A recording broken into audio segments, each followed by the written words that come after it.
Hello friends, welcome to the Patanjali Yoga Sutra understandings. Today I'll try to make sutra number 42, that is 1.42, 1.43 and 1.44 a bit simpler. These are actually little difficult sutras, but let's see if we can understand this with the help of an example. Let's see the sutra.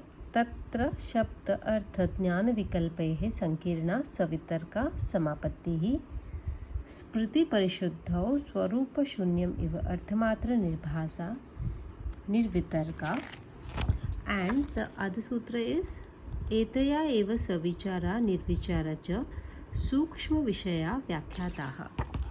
So it is speaking about savitarka and nirvitarka, and in between there is smriti parishuddha.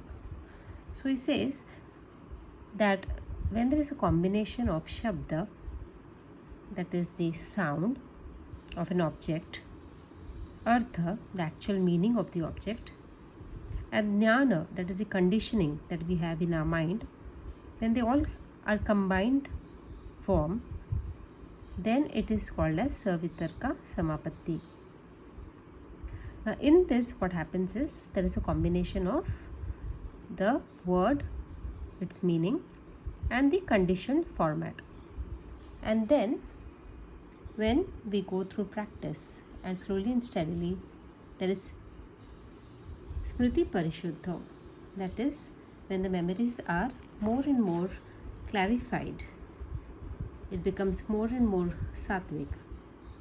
Then what happens is only the artha of this portion, shabda artha jnana, shabda and jnana falls off, and only the artha or the essence shines forth, and that is called as nirvitarka.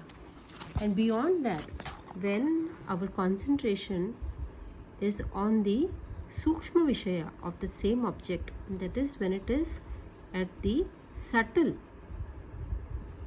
essence of it, then it is called as savichara and nirvichara. Now when we study it like this, it becomes a little difficult. Now let us see, for example, in a life, we'll take one example, very simple example of seeing a movie.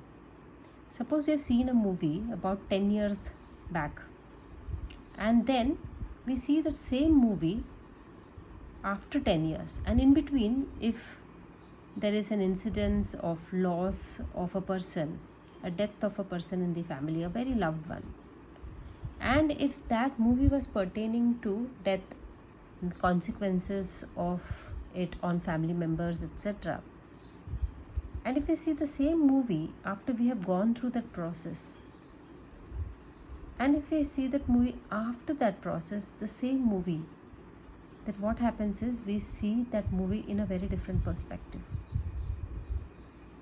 Our perspective changes, and we wonder that why didn't we see this before 10 years?